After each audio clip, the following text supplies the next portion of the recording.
I thought family meant unconditional love and support. But when I finally said no to their demands, I discovered what I really meant to them. At 23, I thought family meant unconditional support. What I discovered on my birthday changed everything I believed about loyalty, sacrifice, and what it truly means to be valued. This is the story of how one text message shattered my world, and how sometimes the most devastating betrayals come from the people who are supposed to love you most.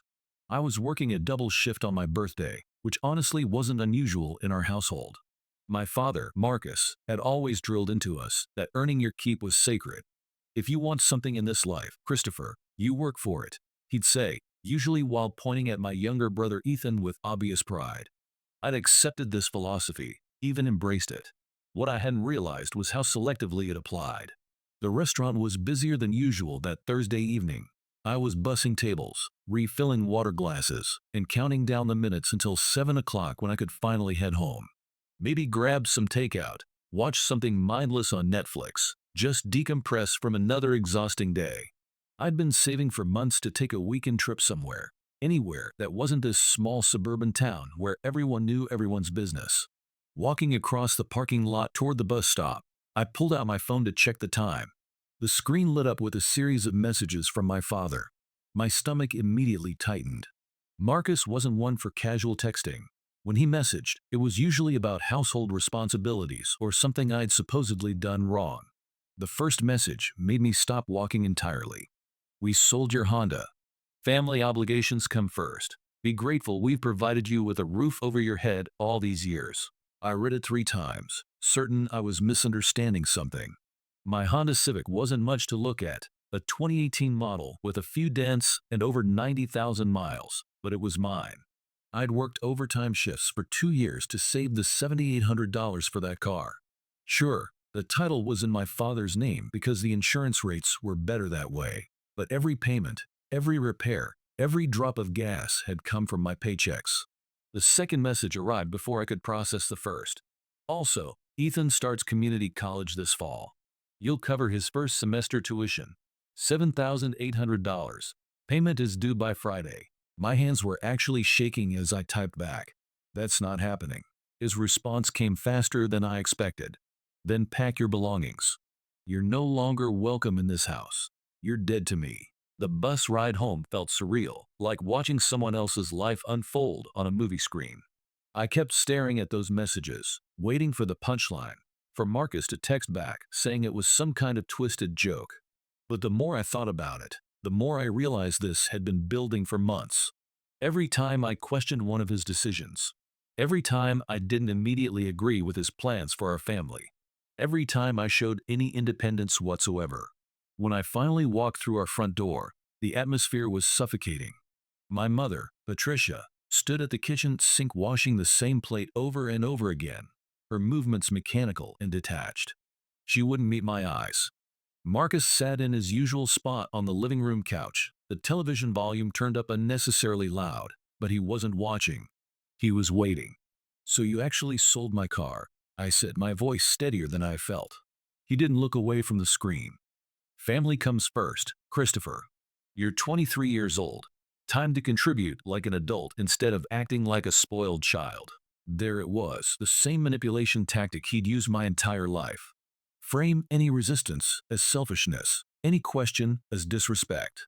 Make me the villain for not immediately sacrificing everything for his version of family loyalty. My mother finally spoke, her voice barely above a whisper. "You know, Ethan needs this opportunity. He has real potential. Don't be selfish." Selfish. The word hit me like a physical blow. I was the one who had spent countless evenings helping Ethan with his homework. I was the one who drove him to job interviews when Marcus was too busy. I was the one who had lent him my laptop for an entire semester, only to get it back with a cracked screen and a keyboard that barely functioned. But asking to keep the car I had purchased with my own money, that was selfish. I went upstairs to my room and started packing. Not because I was giving in, but because I finally understood something that had taken me 23 years to see clearly. This wasn't about family loyalty or shared sacrifice. This was about control.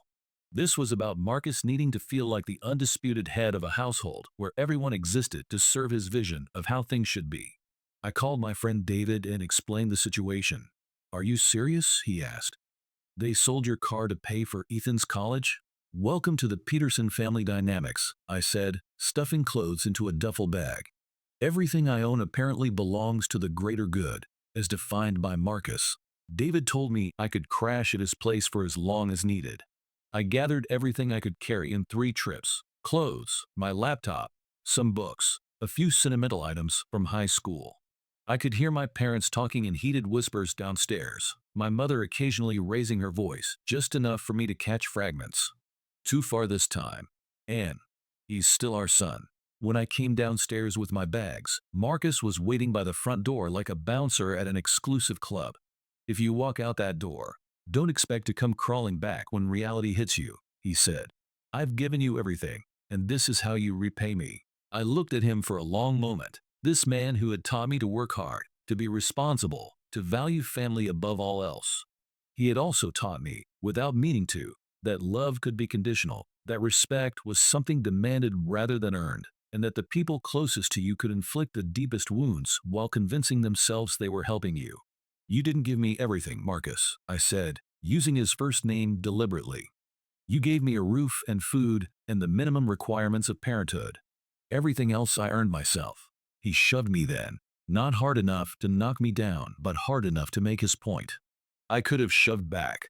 Part of me wanted to. Instead, I walked around him and out the door, because I had finally learned the difference between strength and stubbornness. The walk to David's apartment took 45 minutes, giving me plenty of time to think. By the time I arrived, I had made a decision that would change everything. If Marcus wanted to treat me like I was dead to him, then he was about to discover what my absence actually cost. You see, over the years, I had gradually become the family's unofficial IT department and financial coordinator. Not because anyone asked me to, but because Marcus couldn't figure out online banking and Patricia got overwhelmed by anything more complicated than writing a check. I had set up their streaming accounts, managed their utility payments, handled customer service calls when their internet went down. I had even created and maintained the spreadsheet Marcus used for his weekend side business selling refurbished electronics. That night, lying on David's couch and staring at the ceiling, I systematically removed myself from every account, every service, every digital convenience I had set up for them. I changed the passwords on the Netflix account I paid for. I removed my bank account information from their utility auto payments. I logged out of my father's Facebook Marketplace account and changed the associated email address. I didn't steal anything. I didn't take money that wasn't mine. I simply stopped providing services I had never been asked to provide, had never been thanked for providing, and was certainly not being compensated for providing. But there was one more thing I did before trying to sleep that night. I took a manila folder and filled it with printed copies of every bank statement, every receipt, every screenshot that documented exactly how much I had contributed to the Peterson household over the past 3 years. Every utility bill that had my name on it. Every grocery receipt where I had covered the family's food for a week. Every repair I had paid for on Marcus's aging pickup truck. Every birthday gift. Every Christmas present. Every emergency expense that had somehow become my responsibility. I wrote a letter explaining exactly what I had handled behind the scenes, how much of my income had gone toward keeping their lifestyle functional, and how many problems I had solved without ever being asked or acknowledged. I sealed everything in the folder and left it in my old desk drawer, buried under some old cables and random electronics. I knew someone would find it eventually. Patricia had a habit of deep cleaning when she was stressed. The next morning brought a series of increasingly frantic text messages. First from Patricia, asking why the internet wasn't working. Then from Ethan, confused about why his streaming services were down. Then from Marcus himself, demanding to know why he couldn't access his business email. I ignored them all. For the first time in years, I was watching the Peterson family try to function without me, and it was revealing in ways I hadn't expected. Around noon, Ethan called me directly. "Dad is losing his mind," he said. "The power company is saying our auto payment was canceled, and he can't figure out how to set up a new one. Also, something's wrong with his Facebook business page." "Did he try calling customer service?" I asked. "You know, he hates talking to customer service. He always gets frustrated and hangs up." "Well, he's going to have to learn." There was a long pause. "Chris, what's really going on here?" Mom said you guys had a fight about my college money, but this seems like more than that. For the first time since this began, I felt a pang of genuine sadness. Ethan wasn't the villain in this story. He was just a 19-year-old kid who had grown up watching his older brother handle all the complicated adult responsibilities while his father took credit for being the head of the household. Ethan, did you even want to go to college this year? I asked. Another pause, longer this time. Honestly, I wanted to take a gap year, maybe work and figure out what I actually want to study. But Dad already enrolled me and paid the deposit, with money from selling my car. Yeah, I didn't know he was going to do that. I thought you knew about it. I explained the situation to him as calmly as I could. How Marcus had sold my car without consulting me, demanded I pay for tuition I had never agreed to cover, and then kicked me out when I refused. I told him about all the financial and technical support I had been providing that nobody seemed to notice until it disappeared. I had no idea you were doing all that, Ethan said quietly. I mean, I knew you helped with stuff, but I didn't realize how much. That afternoon, I received a call from my Aunt Rebecca. She was Patricia's sister and had always been the family mediator during conflicts. Christopher, your father is telling everyone you stole money from the family and sabotaged their accounts out of spite. Is that true? Ask him to show you proof of what I allegedly stole, I said. Then ask him to explain who was paying for all those accounts I supposedly sabotaged. She was quiet for a moment. What do you mean? I gave her the same explanation I had given Ethan. How I had been quietly subsidizing the family's lifestyle and handling their administrative responsibilities for years. How Marcus had sold my car and demanded I pay for Ethan's college without any discussion or consideration for my own plans. I didn't steal anything, Aunt Rebecca. I just stopped being their unpaid personal assistant. Your father makes it sound like you're trying to destroy the family. Maybe you should ask yourself why the family falls apart the moment I'm not there to hold it together. That evening, David and I drove past my parents' house on our way to grab dinner. Marcus's pickup truck was in the driveway along with Uncle Kyle's SUV. Kyle was Patricia's brother and had always served as Marcus's backup when family conflicts got serious.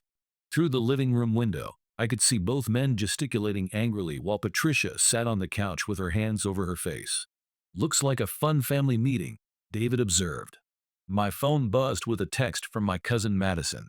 She was Kyle's daughter and had always been closer to me than to the other family members. What's going on? Dad came home ranting about you disrespecting your parents and causing problems for everyone. I decided to be completely honest with her. I explained the entire situation, from the car sale to the college tuition demand to my decision to remove myself from the family's digital and financial infrastructure. Her response surprised me. Honestly, that sounds like Uncle Marcus. He's always expected everyone to just go along with his decisions without question. I remember when he tried to get my dad to co-sign a loan for that boat he wanted, and when Dad said no, Marcus didn't speak to him for 6 months. Over the next 2 days, the family drama escalated in ways I hadn't anticipated. Patricia found the folder I had left in my desk drawer, and according to Madison, the revelation of how much I had been contributing financially had triggered a massive argument between my parents. Marcus was insisting that I was lying and exaggerating my contributions. Patricia was demanding to see their bank statements to verify my claims. Meanwhile, the practical consequences of my absence were becoming impossible to ignore. The electricity had been turned off for non-payment. The internet service was disconnected. Marcus's side business ground to a halt because he couldn't access his online accounts or communicate with customers. Ethan texted me, Dad's trying to re-register for his college portal, but he can't remember any of the security information. The registration deadline is tomorrow. I didn't respond to that message. Then I received a call from my grandmother, Patricia's mother, who lived 3 hours away. Christopher, I've been hearing different versions of this story from everyone in the family. I want to hear your side. Grandma Helen had always been the family's moral compass, the one person whose opinion everyone respected. I told her everything, including showing her the documentation I had kept of my financial contributions. How long has this been going on? She asked after reviewing everything. 3 years, maybe longer. It just gradually became expected that I would handle things. And your father never acknowledged what you were doing. He acted like I was a freeloader who should be grateful for a place to live.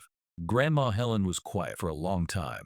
Then she said, I'm going to make some phone calls. The next day, I received the most unexpected message of all. It was from Marcus himself. "We need to talk. Come home." I didn't respond immediately. Instead, I called Madison to get the family temperature reading. "Oh my God, Chris, you should have seen what happened last night," she said. Grandma Helen called Dad and Uncle Marcus and basically read them the riot act.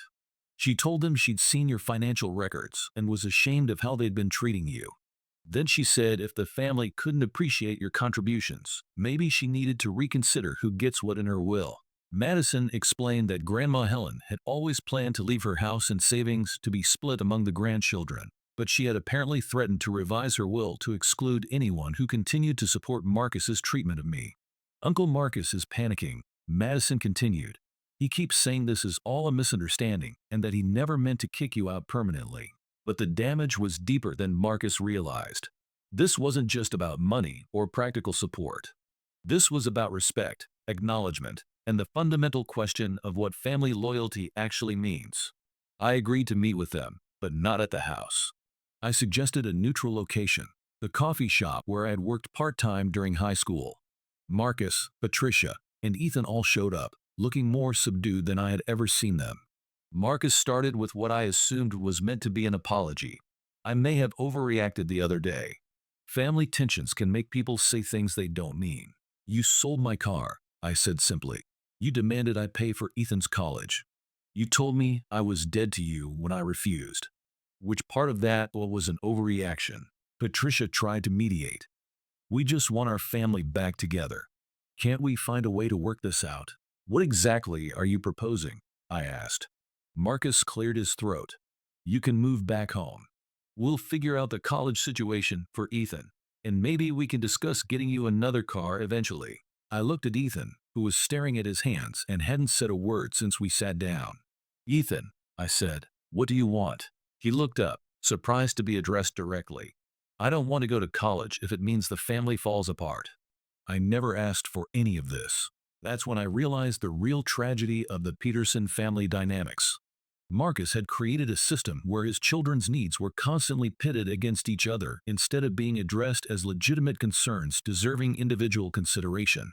"Here's what I propose," I said. "Ethan takes his gap year like he originally wanted. He gets a job, figures out what he wants to study, and applies for financial aid and scholarships like most college students do. Marcus learns to manage his own accounts and bills like a responsible adult. Patricia stops enabling his learned helplessness, and I rebuild my life without having to subsidize everyone else's poor planning." Marcus's face reddened. "You're being unreasonable. Family means sacrifice." "You're right," I said. "Family does mean sacrifice. But sacrifice should be mutual, voluntary, and acknowledged. For the past 3 years, I've been the only one sacrificing anything, and you've treated it like it was my obligation rather than my choice." I stood up to leave. "When you're ready to treat me like a family member instead of a servant, we can have a real conversation about rebuilding our relationship." Patricia started crying. Ethan looked like he wanted to disappear. Marcus sat there with his jaw clenched, probably calculating how much it was going to cost him to hire professionals to handle all the things I had been doing for free. That was 6 months ago. I'm now living in my own apartment, working full-time at a telecommunications company, and slowly rebuilding my savings account. Ethan took his gap year and is working at a local garage, learning about automotive repair and discovering he has a real talent for it. He's planning to study mechanical engineering when he does go to college, and he's applying for scholarships on his own. Patricia and I text occasionally. She's learning to handle more of the household responsibilities and has admitted that she hadn't realized how much I had been doing behind the scenes. Marcus and I haven't spoken directly, though I hear through family members that he had to hire a bookkeeper to manage his side business and is paying a monthly fee for tech support to handle his computer problems. The family dynamics have shifted in ways that go beyond my absence. Without me as the automatic problem solver, everyone has had to step up and take more responsibility for their own lives. It's been challenging for them, but also, I think, ultimately healthier. The most important thing I've learned is that being family doesn't give anyone the right to exploit your generosity or take your contributions for granted. Real love and respect require acknowledgement, appreciation, and reciprocity. When those elements are missing, you're not maintaining family relationships, you're enabling dysfunction. Sometimes the most loving thing you can do is to stop making it easy for people to treat you poorly. Sometimes walking away is the only way to show someone the true value of what they've been taking for granted. If you've ever found yourself in a similar situation, wondering whether you're being selfish for wanting your contributions to be acknowledged or your boundaries to be respected, I want you to know that your feelings are valid. You don't owe anyone unlimited sacrifice, even if they share your DNA. Family should be a source of mutual support and love, not a one-way street where one person gives everything and receives nothing in return. When you realize that distinction, it changes everything about how you approach relationships and how you define your own worth. The hardest part isn't walking away from people who don't value you. The hardest part is learning to value yourself enough to demand better. But once you make that choice, you discover that you're capable of so much more than you ever imagined when you were busy taking care of everyone else's needs instead of your own.